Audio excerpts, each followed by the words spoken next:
안녕하세요. 칼리칼리 학당에서 환영합니다. 이제 알아보는 topic 2 제 이기 기본 기능이 되게 의미하는 말이에요. 그리고 이 테마만 이제 이기 알아보는 제가 내비요 50 뒤로 피하가래.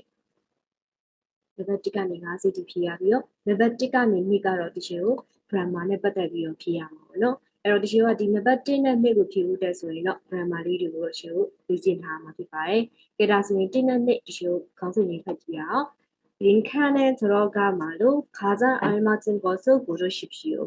အဲ့တော့ column မှာဝင်သွားမဲ့စကားပေါ့နော် 가장 알맞은 것을 အမှန်ကန်ဆုံးယာယီကို go르십시오 ရွေးချယ်ပါ။အဲ့ဒီပုံစံမျိုးနဲ့ဒီရှိုးကအမြဲတမ်းပေါ့နော်ဒီလေးခုပုံစံ EQ ပုံစံမှာဆိုအမြဲတမ်း1နှစ်ကအမြဲတမ်း grammar လေးရှိနေပေါ့နော်။အဲ့တော့တပုတ်ကိုတော့ရှိလို့နှစ်နှစ်ရတယ်။ကဲဒါဆိုရင်ဒီရှိုးနံပါတ်1ကိုစမ်းကြည့်ကြည့်အောင်။နံပါတ်1မှာဆိုရင်책을 많이 빈칸 지식을 상을 수 있다. 책을 많이 사오고 아니야지 빈칸 원래 지식가 지로 거후두다고 상을 수 있다. 상하다 상스가 지시가 바이레스의 수봉အဲ့တော့စာအုပ်တွေကိုအများကြီးကွက်လက်ဘဟုတုတတွေစုပုံလာနိုင်ပါလေဒါဆိုဒီရှိုးဘာဖြစ်ပါလဲဒီတိုင်းရှိုးမြန်မာလိုဘာသာပြန်တော့မှပြင်နေပြီစာအုပ်တွေကိုအများကြီးဖတ်ရင်ဆိုတဲ့ပုံစံမျိုးသွားမှာပေါ့နော်အဲ့တော့ရှိုးတစ်ကနေနှစ်ကအမြဲတရှိုး level 3ပုံစံမျိုးပေါ့နော်နည်းနည်းလေးလာတတ်တယ်အဲ့တော့နံပါတ်1မှာဤကညောအဲ့မှာဆိုရင်ညောရဲ့တိတ်ကြီးရရှိရင်အဲ့တော့ဖတ်ရင်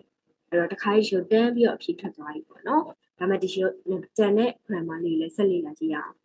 နံပါတ်2မှာဆိုရင် 이등지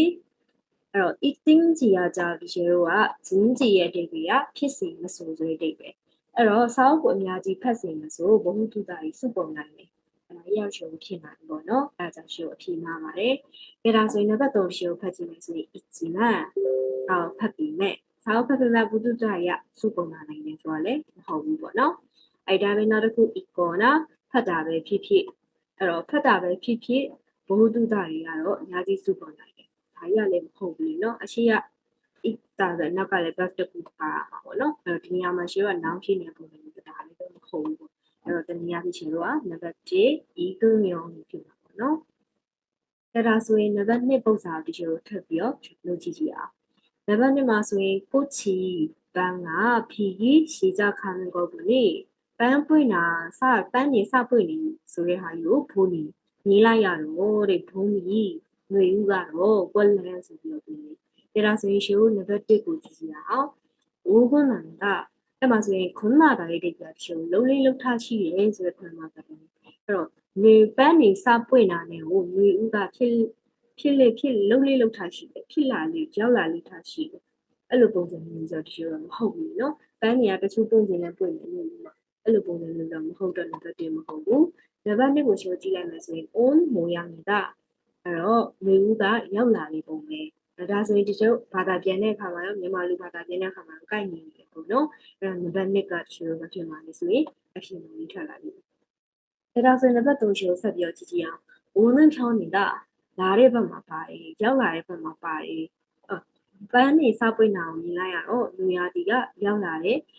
ဖတ်မှာပါတယ်ရောက်လာတယ်လို့ပြောလို့ရတယ်ဒါပေမဲ့ဒီရှင်ကိုနန်းဖြောနေတာရဲ့ပုံစံမျိုးကသူများတစ်ဖက်လူကိုပြောပြတဲ့ပုံစံမျိုးဒါပေမဲ့ဒီမှာကျတော့ပုံတွေ့နေလိုက်ပြီးတော့မှသူပြန်ပြီးတုတ်ပြန်ပြီးစကားလေးပြောတဲ့ပုံစံမျိုးမို့လို့ရှင်ကနံပါတ်2ပုံစံမျိုးပုံမှန်တယ်ပေါ့နော်နံပါတ်4ကိုဆက်ကြည့်မှဆိုရင်ဘုံကြောဂီတာ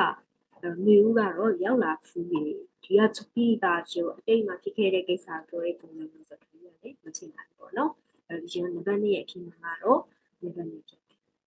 အဲ့တော့ဒီရှင်အမြဲတမ်း EQ 1နှစ်ကကြာရှုပ်ပုံစံလာလဲဆိုရင် grammar လေးလာတယ်ဒီလိုပုံစံနဲ့ဘင်းခန်းထဲမှာမှဒီရှင်ကအမှန်တန်နဲ့ခါကြအားမချင်းပေါ်ကိုဖြည့်ပေးရမှာဖြစ်ပါ